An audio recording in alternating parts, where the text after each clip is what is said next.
Pengembangan kawasan Mandalika sebagai destinasi pariwisata super prioritas mengedepankan perpaduan dari berbagai tipe daya tarik wisata, baik alam, budaya, dan buatan. Hasilnya luar biasa. Justru penduduk lokal itu cuma 10%, banyak yang datang dari luar. Pertama kami ambil konsep yang kami mau kembangkan untuk menjadi desa wisata, yaitu agrowisata.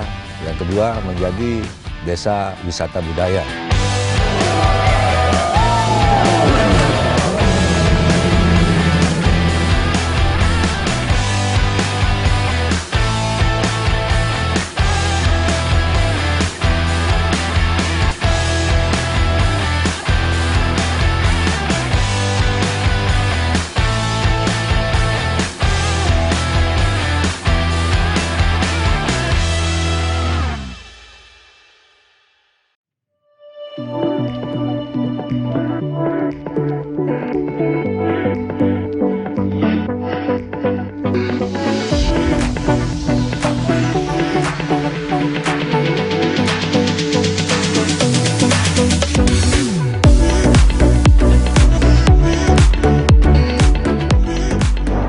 Alhamdulillah, makin sekarang tadi kita lihat bagaimana UKM-UKM ini bisa mengambil peran sebagai bagian daripada kebangkitan.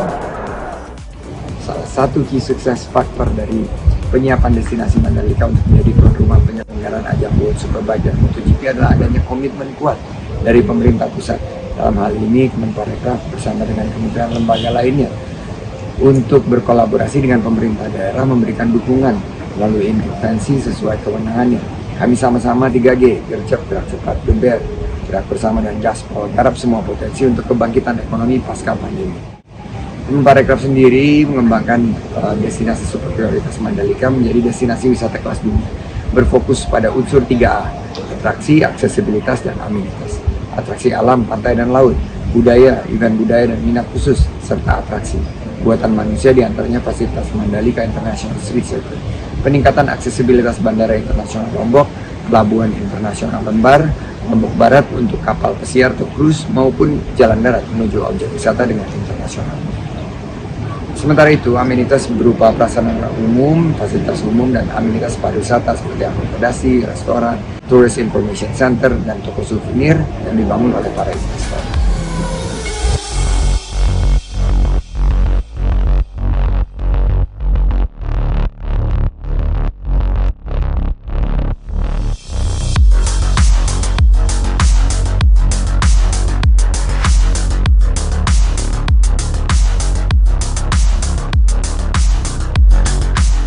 Bisa kita lihat sekarang dengan adanya World Superbike, kemudian MotoGP, pengunjung yang datang ke NTB ini luar biasa. Jadi leverage point utama sehingga menggiatkan perekonomian kita, sehingga eksternalitas positifnya kemana-mana. Listrik tidak padam, ICT facilities jadi nomor 1, kemudian fasilitas jalan lebih bagus, kemudian hotel penuh, pesawat penuh, kemudian bandara hidup 24 jam, restoran ramai, kuliner, pusat kuliner jadi meriah, dan lain sebagainya. Jadi luar biasa.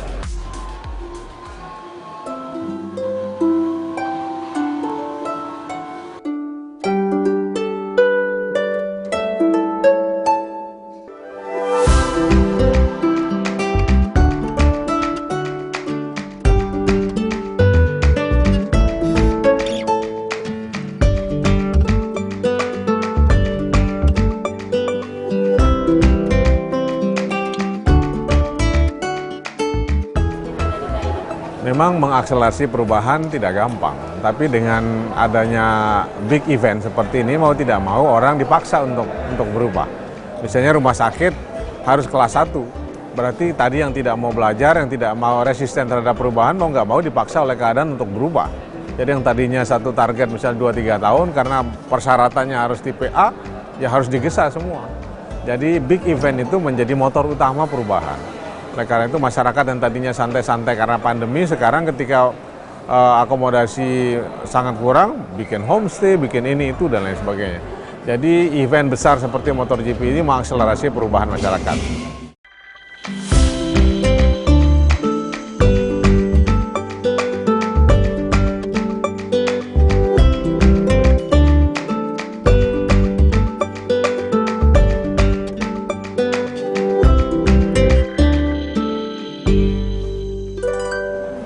ini kan eventnya yang besar itu ada World Superbike bulan November, kemudian MotoGP. Sedangkan sirkuit kan sudah ada di situ. Apalagi kami dapat masukan dari pembalap dan kru bahwa sirkuit itu kalau sering dipakai itu akan lebih nyaman.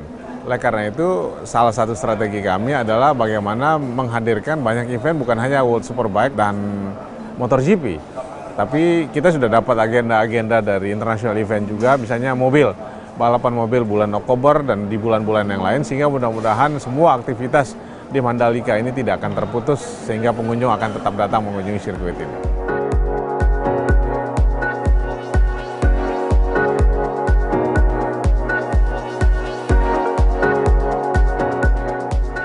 Image saya bahwa kawasan ekonomi Mandalika itu bisa menjadi starting point perkembangan kejayaan Indonesia, supaya para tamu wisatawan domestik maupun wisatawan asing ini merasa nyaman tinggal di Lombok. Nah, inilah yang perlu kami tingkatkan, ya, kemampuan hospitality orang-orang yang langsung berkecimpung di dunia pariwisata, sehingga untuk ke depan ya akan lebih siap lagi. Nah, untuk saat ini memang ya masih banyak kekurangan lah, tapi kekurangan itu sebagai pemicu ke depan.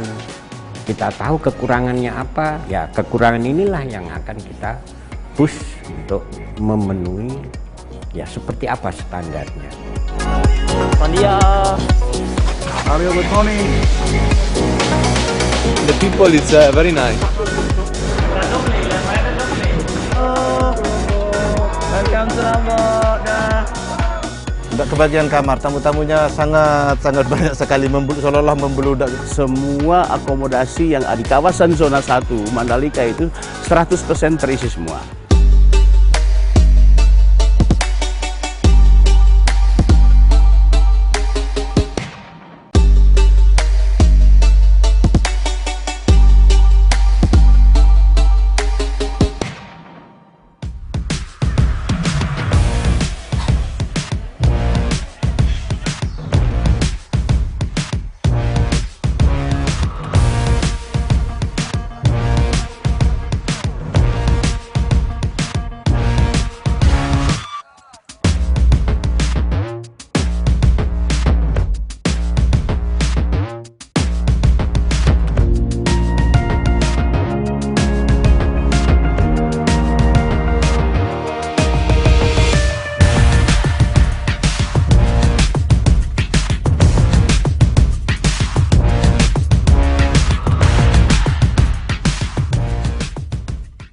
Nah, dari 17.500 kamar ini kita melihat bahwa penonton MotoGP sekitar 60.000 dengan asumsi bahwa mungkin sekitar 20.000 atau 20.000 sampai 30.000 itu adalah penduduk lokal. Namun ternyata hasilnya luar biasa.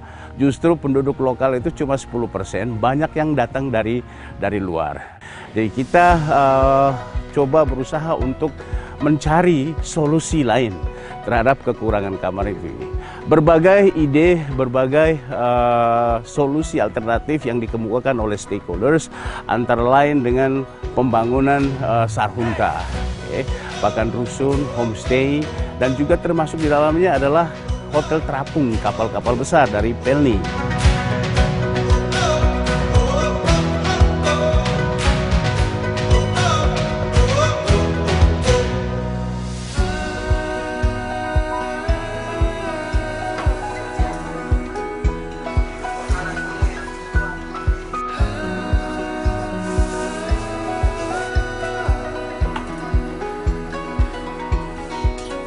Nah, dalam perhelatan MotoGP ini memang dari Kementerian Perhubungan itu mencoba untuk membantu untuk mensupport perhelatan MotoGP 2022. Karena waktu itu kami mendapatkan info bahwa memang akomodasi di sini itu sangat terbatas. Oleh karena itu maka yang paling mudah dan paling cepat untuk bisa digunakan itu adalah menggerakkan kapal penumpang yang memang pada kapal ini sendiri memiliki akomodasi yang seperti layaknya hotel.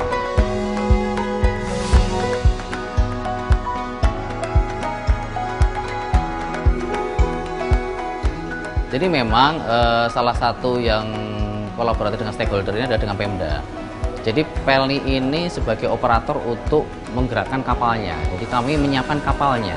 Sedangkan untuk pelaksanaan di lapangannya, baik itu model reservasi, kemudian siapa saja yang nanti bisa menginap di sini, itu adalah kewenangan dari pemerintah daerah setempat. Karena mereka yang lebih tahu kondisi yang ada di sini. Proses masuk ke sini yang membuat saya benar-benar surprise. Ternyata masuk ke KM Kelut ini sangat luar biasa gitu. Jadi pelayanan di darat di Hotel Bintang 5 itu dilaksanakan di sini. Saya kaget ini kalau bisa seperti ini. Nggak ini ya, artinya layak, sangat layak kita. Saya sangat bangga dengan inisiatif dari Kementerian Perhubungan, kemudian disupport oleh Pelni juga ya. Ini bagi kami pecinta MotoGP yang selama ini sering nonton di negeri orang, kita bisa menyaksikan di negeri sendiri.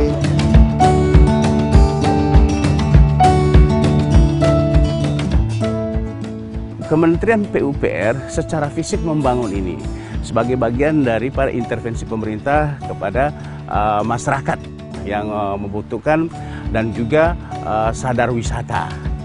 Dan Kementerian Pariwisata dan Ekonomi Kreatif itu lebih kepada fasilitasi mengisinya. Katakanlah biasalah penduduk-penduduk kita mungkin tempat itu terspraynya masih warna-warni, tapi dengan sentuhan Kementerian Pariwisata dan Ekonomi Kreatif kita rubah semua jadi putih, karena itu adalah SOP.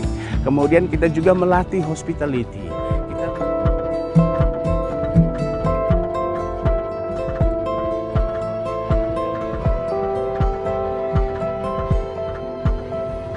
Tidak kebagian kamar begitu, tidak kebagian kamar. Tamu-tamunya sangat banyak sekali, seolah-olah membeludak gitu, sehingga ada rumah-rumah masyarakat yang mau tidak mau kita harus kita harus kontrakkan, karena kasihan juga tamunya datang dari Jawa, dari Jakarta gitu, mau tidak mau kita ngomonglah sama penduduk, oke lah, ini ya adalah 300, 600 sampai 1 juta itu kita peroleh. Gitu.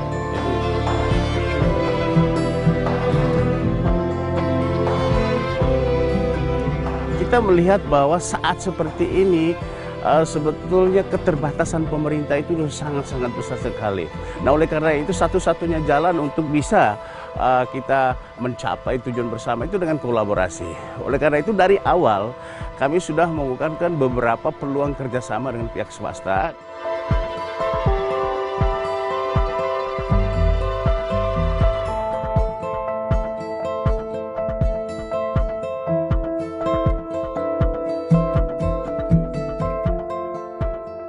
Pada dasarnya kita sudah cukup lama melihat lokasi Mandalika sebagai salah satu destinasi super prioritas di Indonesia, yang dimana kami ingin ikut berkontribusi terhadap pengembangan akomodasi atau amenitasnya.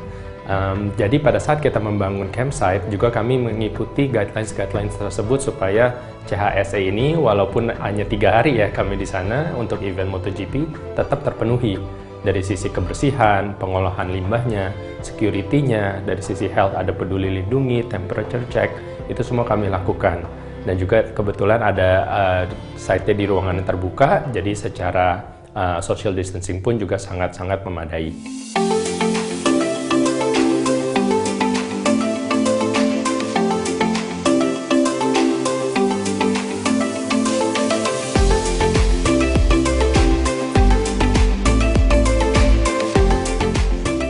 Alhamdulillah kita lihat bahwa semua akomodasi yang ada di kawasan zona 1 Mandalika itu 100% terisi semua.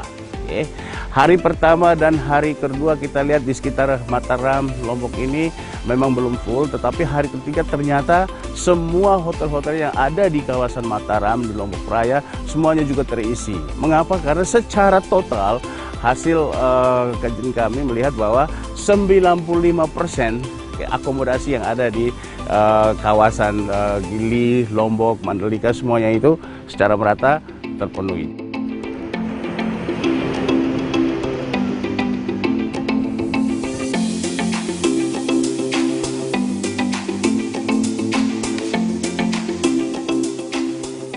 Desa wisata juga turut merasakan dampak daripada gelaran MotoGP ini.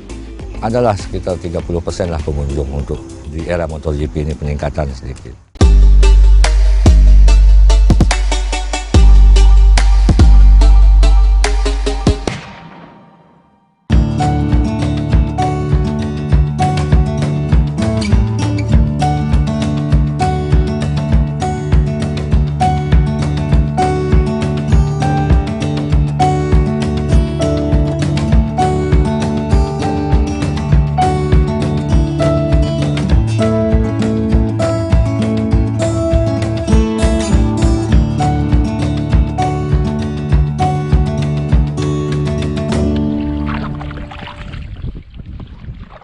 Sebelum gelaran ya, alhamdulillah okupansi hotel-hotel yang ada di wilayah Senggigi, Lombok Barat itu kurang lebih mencapai sekitar 97–98% tingkat hunian kamarnya. Sementara untuk di wilayah Sekotong itu dari baik itu hotel-hotel maupun bungalow yang ada di sepanjang jalan maupun yang di Gili itu tingkat hunian sekarang sudah mencapai 65%. Narmada Suranadi, di mana di situ banyak homestay, itu tingkat hunian sudah mencapai 35%. Desa wisata juga turut merasakan dampak daripada gelaran MotoGP ini. Ya, di Lombok Barat sendiri sampai dengan saat ini sudah ada sekitar 60 desa wisata dari 119 desa dan 3 kelurahan.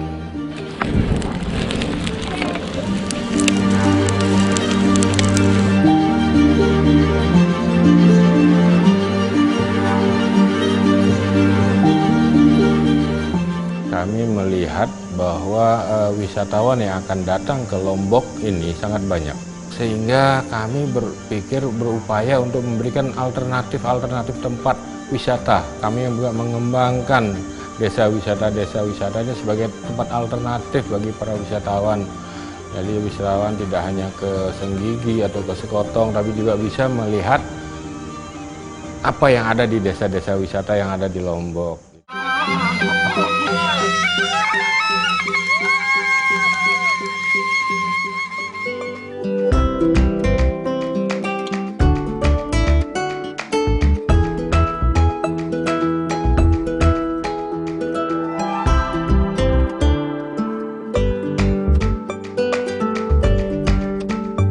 Melihat kultur masyarakat Desa Kebonayu sebagian besar yang secara turun-temurun mempunyai kegiatan yaitu bertani. Jadi pertama kami ambil konsep yang kami mau kembangkan untuk menjadi desa wisata yaitu agrowisata. Yang kedua menjadi desa wisata budaya. Desa Kebonayu mempunyai 7 dusun yang kurang lebih luasnya 300 hektar secara akumulasi desa. Adapun potensi-potensi yang mau kembangkan di desa wisata ini, yang pertama mengenai agrowisata yang memadukan antara konsep teknologi dan lokal. Seperti golden melon yang mempunyai sistem budidaya hidroponik, ada golden melon yang sistem konvensional, dan ada juga paket-paket seperti jamur kristal, anggur import, dan lain sebagainya.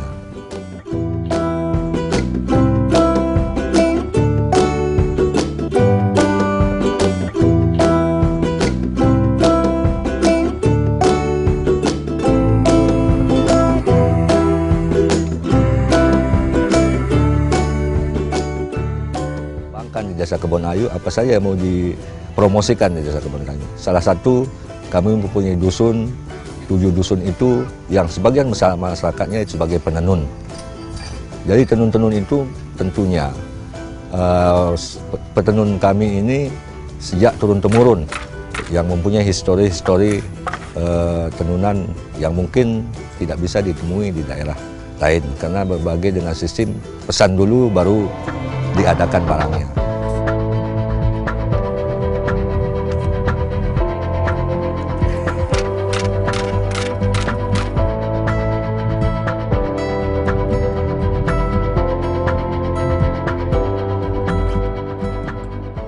Ditawarkan oleh desa wisata Sedau ini kebanyakan adalah wisata alam, bumi perkemahan, camping, dan atraksi-atraksi budaya yang ada di Desa Sedawu itu sendiri.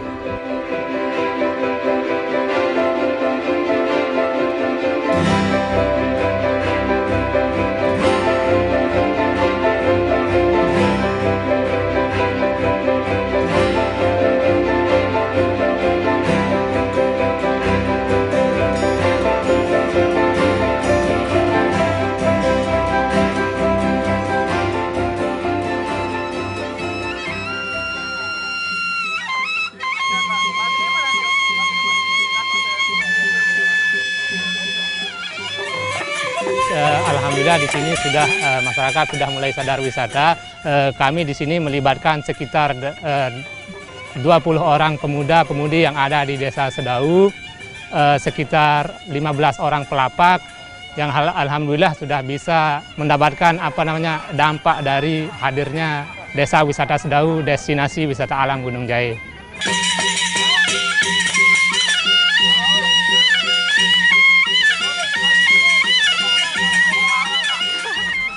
Alhamdulillah untuk karena adanya event MotoGP ini, kami khususnya Desa Wisata Sedawu mendapatkan peningkatan termasuk pendapatan karena kami juga banyak kedatangan tamu-tamu dari luar daerah, termasuk dari Jakarta, Bandung, dan lainnya yang hari ini mau camping di sini seperti tenda-tenda yang sudah terpasang ini ada dari Ikatan Motor Indonesia yang berjumlah 32 orang akan berkemah selama 3 hari di wisata alam Gunung Jaya. Jadi dengan berkemahnya komunitas-komunitas tersebut dapat meningkatkan penghasilan dan dampak pada masyarakat Desa Sedawu.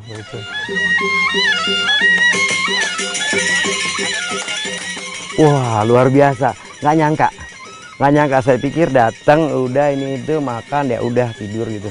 Tapi dari jauh memang saya udah minta, Bu, tolong siapkan ini. Tapi di sini inisiatifnya tinggi. Jadi warung-warung itu kami perlukan. Luar biasa. Yang kedua, makan gimana? Ibu Sophia udah nyiapin. Alhamdulillah, jadi agak tenang nih. Tinggal termalam tidurnya, saya belum nengok ke dalam. Tapi saya lihat sih sudah oke banget ya. Kenapa harus ada deck ini? Intinya kalau kita tidur di atas panah ini, kemudian batu dan lain-lain.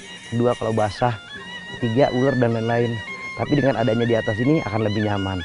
Cepat tanggap dibikinkan dan lain-lain. Tinggal air juga udah disiapkan segala macam. Jadi impresi saya saat ini top. Tinggal besok bagaimana pelayanan. Yang pertama pelayanan, kedua keamanan, yang ketiga keselamatan. Ya.